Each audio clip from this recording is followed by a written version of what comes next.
Opa! E aí?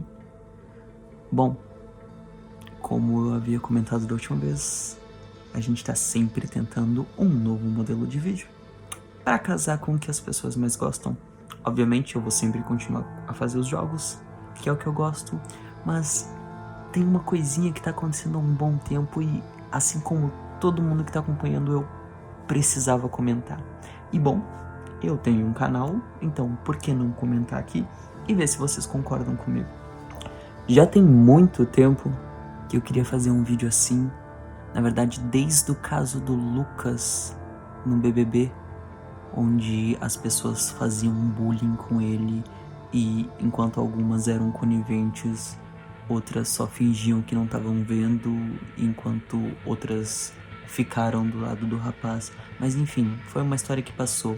Mas na época eu tinha muita coisa pra dizer e eu acabei não dizendo. Ficou por isso mesmo, o tempo passou e eu falei, quer saber? Dane-se.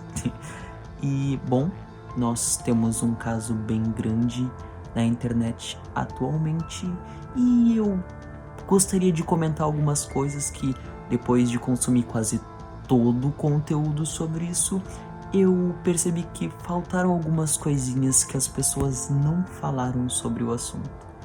Então, vamos lá. O caso Raluca nos trouxe pontos importantes do nosso cotidiano que ocorrem corriqueiramente, sem que possamos muitas vezes perceber. Então, eu pontuei para que você entenda a minha visão sobre o assunto. Bom, o que podemos aprender com o caso Raluca? Muitas coisas aconteceram e, bom, eu consumi praticamente todo o conhecimento que tem sobre esse assunto desde o começo, desde o primeiro, antes disso virar uma treta, eu venho acompanhando todo mundo que fala sobre isso, principalmente os envolvidos, e percebi que tem coisas importantes que não foram citadas, pelo menos ao meu ver, coisas que eu teria para dizer e que eu acho que é importante as pessoas souberem, mas que não foi dito. O caso Raluca nos trouxe pontos importantes do nosso cotidiano que ocorrem corriqueiramente sem que possamos muitas vezes perceber. Então, eu pontuei para que você entenda a minha visão sobre o assunto. Primeiro, a síndrome de Deus. Algo que normalmente acontece a muitos, ainda mais quando se tem a internet como ferramenta de trabalho, que é a síndrome de Deus, ou suposta síndrome de Deus, né? Não vamos dizer aqui que a pessoa tem algo que, não se tem provas. Algo como quando você faz muitas vezes, até por acidente na internet, algo e acaba se tornando viral. Então você repete e repete e assim consequentemente tendo um sucesso atrás do outro, fazendo com que se tenha aquele gostinho da fama de internet, onde a mesma dá e a mesma tira. No caso do Raluca, ele cresceu em vídeos onde ele expunha pessoas nas quais em seus vídeos se mostravam fazendo coisas erradas, como dar em cima de menor de idade, entre vários crimes que ele registrou e compartilhou com a internet. Muitas vezes de pessoas já odiadas na própria internet, tal como o Hulk BR, o Blusão, fazendo com que as pessoas o ovacionassem como grande salvador e expositor de crimes, sendo que o mesmo era também um criminoso entre todos eles, algo como um ladrão que vai dedar os outros ladrões. Digo isso porque, não sei se vocês sabem, expor conversas privadas, mesmo que seja um print sequer, sem o conhecimento da pessoa, é um crime.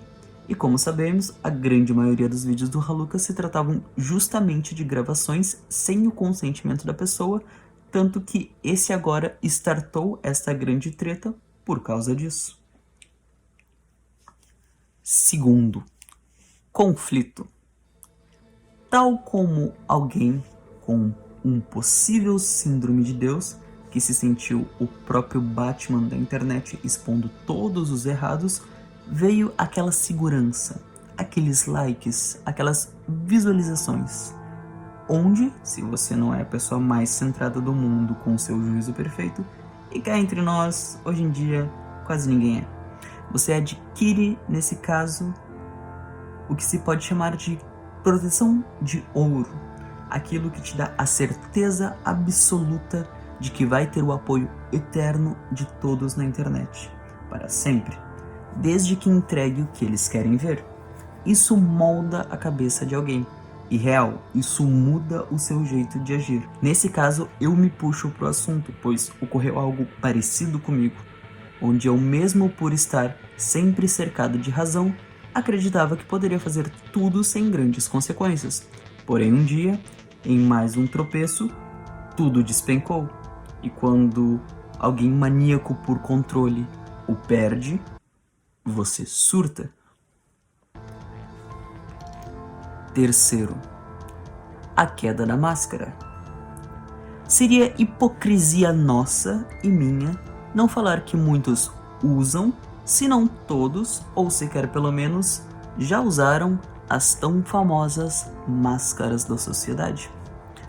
Onde, de repente, para as pessoas você age de um jeito, porém sozinho ou com amigos de um jeito totalmente oposto. Tal como ser aquela pessoa que todos dizem ser um anjo incapaz de ferir uma mosca, porém pelas costas ser um serial killer.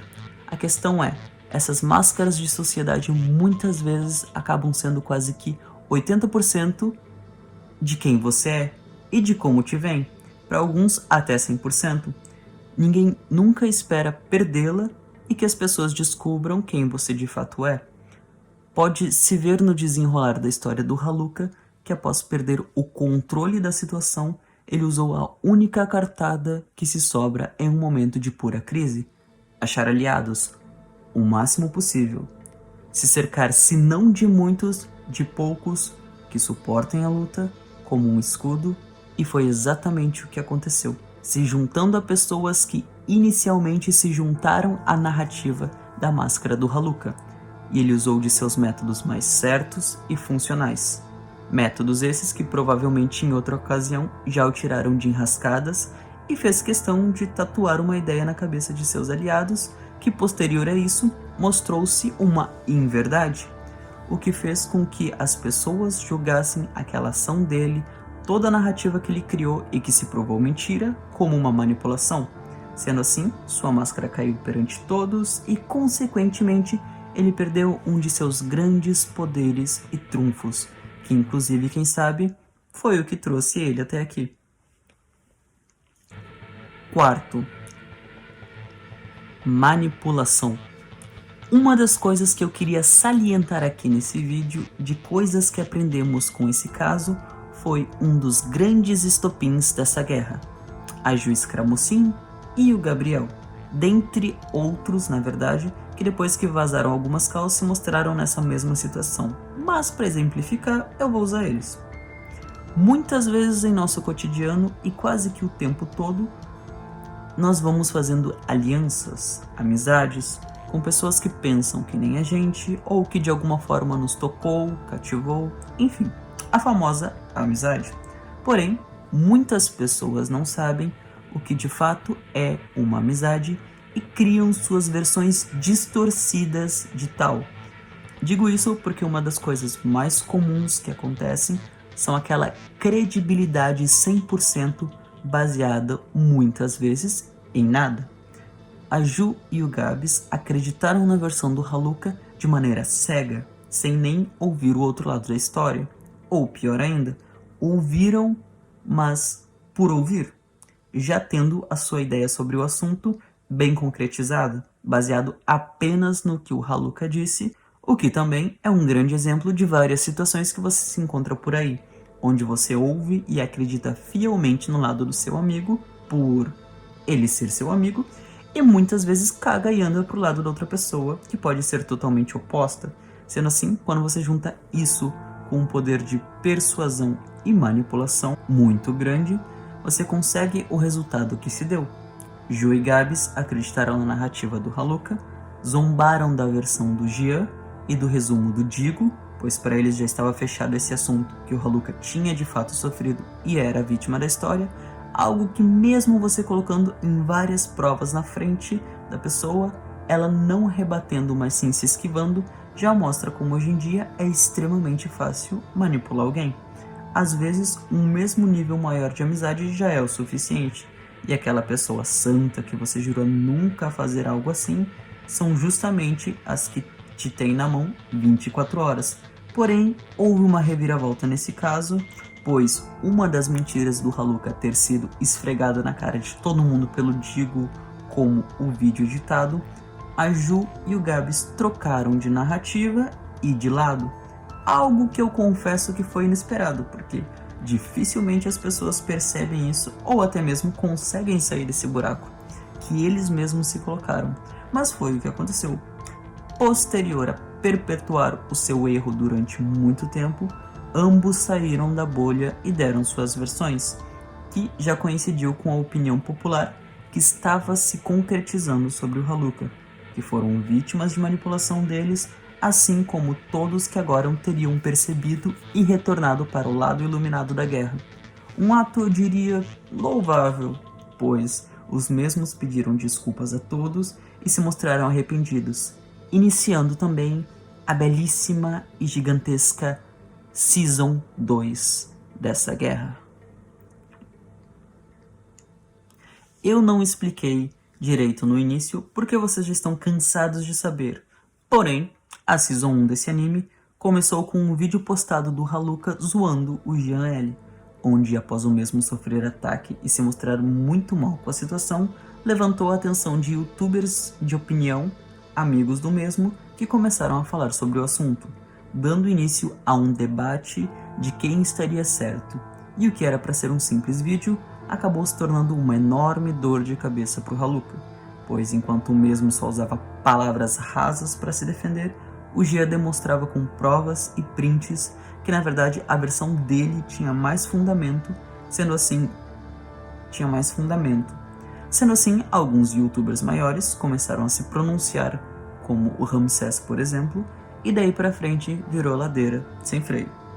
Dito isso, a Season 2 começou com a redenção da Ju Scramocin e do Gabs, onde junto com eles vieram a tão não esperada, porém decisiva, para pôr o prego no caixão, a cal de 4 horas.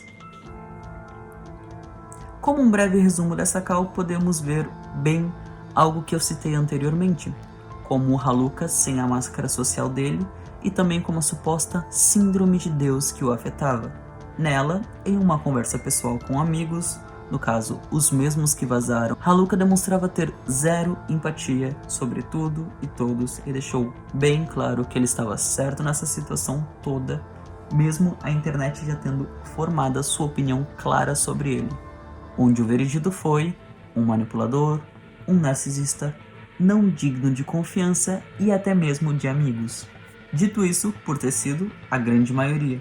Eu, particularmente, faço parte de uma minoria que viu o problema como um todo e se atentou a algumas coisas, tal como o Haluka, por mais que queira forçar para os outros a qualquer custo que está certo e que qualquer pessoa que não acha isso está errado, e um monte de outras coisas que ele gosta de etiquetar nos outros, ele ainda assim é uma pessoa que claramente tem problemas. Como eu disse, todos nós temos, mas sim, alguns são mais que outros.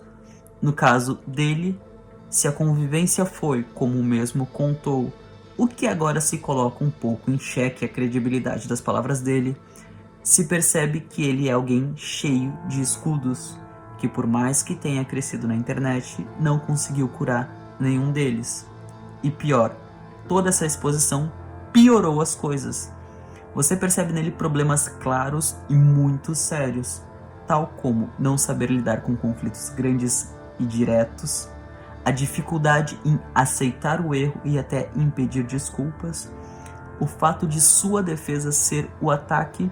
Você pode pensar que tudo isso é culpa do próprio ser e que se ele quiser mudar, ele pode, mas muitas vezes ele não pode. Muitas vezes nós perdemos a guerra para os nossos demônios e eles assumem. Na grande maioria não é nossa culpa ser assim.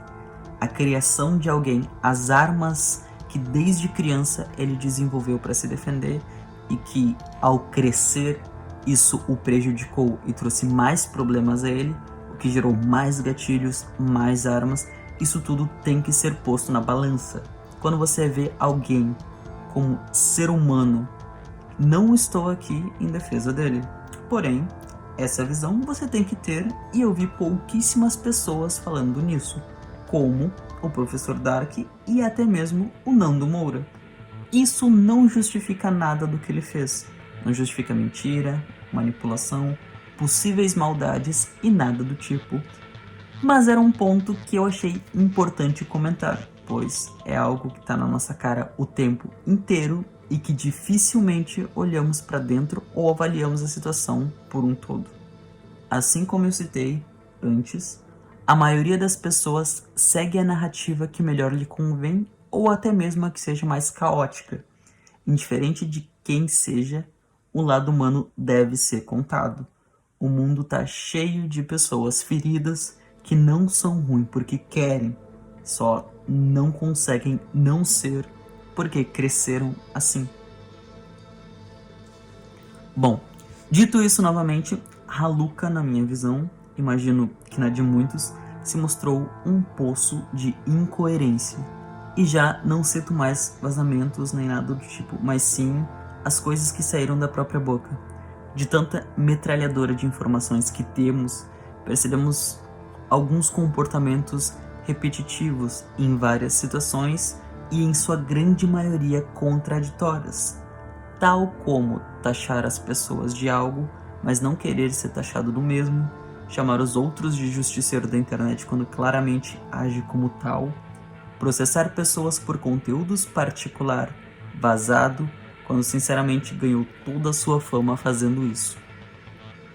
Outra coisa que se percebeu, e fortemente, ainda mais no caso do tio Jin, foi que o Haluka, como uma pessoa privada, escolhia pessoas, não digo fracas mentalmente, porém mais aptas a uma possível dominância, para poder crescer suas raízes e sugar o máximo que puder da pessoa, tal como ele fez com o tio Jin, onde provavelmente com pouca conversa ele percebeu sobre os problemas e talentos dele e, junto a tudo isso, numa caixinha, resolveu usar a seu favor. Em vários trechos da conversa deles, mostrado pelo próprio Jin, se percebe que toda vez que o Haluka era contradito, ele tinha o mesmo comportamento. Ele aumentava a voz, ele mudava sua entonação para algo desacreditado, ele não se defendia das acusações recebidas, mas sim atacava a pessoa com problemas que ela já havia passado, tudo criando uma dominância e sempre conseguindo virar a mesa. Alô? Oi, e aí? E aí, mano? Ô, tu é foda, hein, mano? Surtadinho de merda, tu. Puta que pariu, velho. Eu Por falei que alguma tu fez mentira, aquilo, cara? Cara, Tu é você devia me doente, agradecer por mano. não ter mencionado teu nome ainda, velho. Porque tu fez Ai, merda pra cara. caralho comigo e você não reconhece nada do que tu fez. Exatamente nada, tu acha que tu tá E tu certo não- ainda. Tá. A única tá, coisa que eu vamos fiz lá. foi te chamar de fraco porque tu ficava falando toda hora de cometer suicídio. Essa foi a única coisa que eu fiz. O resto que tu fez, tu não reconheceu porra nenhuma, moleque. Usando isso também como munição para usar com seus amigos de como tal pessoa foi ruim com ele e ele era vítima da situação, sempre colocando na mesa somente a parte que corroboraria com a sua versão, dando novamente a ele um traço de sempre manipular a situação para que ficasse favorável mesmo quando ela na verdade seria totalmente desfavorável. Porém, essa guerra de internet versus Haluka, onde achávamos que depois de todos os vazamentos da segunda temporada já tinha acabado, eis que chega os pós-créditos. Haluka se pronunciando depois de ficar um bom tempo sem falar nada, para o quê? Pedir desculpas? Negativo. Dar início, assim, à terceira temporada da season deste anime, onde ele se mostrou muito confiante de que tem algo em mãos capaz de reverter toda a guerra e ódio que destilaram contra ele, onde, para a primeira luta do duelo, ele peitou pessoalmente seu maior rival nesta guerra, o grandioso Digo. Esse vídeo do Haluka, mesmo com poucos minutos, me deixou arrepiado que nem um episódio bom de anime. Aquela frase do Digo ecoando nas nossas cabeças. Agora você tem um vídeo só seu. Ganhou um oponente à altura. Eu fico feliz que seja eu a fazer isso, porque tudo que eu irei falar irá colocar muitas pessoas para pensar a seu respeito. Mas o melhor de tudo é que eu sei que o menininho arrogante que se coloca no papel de Deus justiceiro da internet irá ficar muito chateado quando a verdade vir à tona. Assim, ele dá início à Season 3 desse anime, que muitos estão acompanhando com a pipoca na mão, pois o mesmo prometeu que a primeira parte começava hoje mesmo, dia 5/5/2023, às 6 horas, onde, incluindo, mudou as bios de seus 3 Instagrams para a mesma data, fazendo com que toda a internet pare nesse momento só para acompanhar o desdobramento dessa história. Bom, nos vemos na Season 4 e que comece o verdadeiro apocalipse.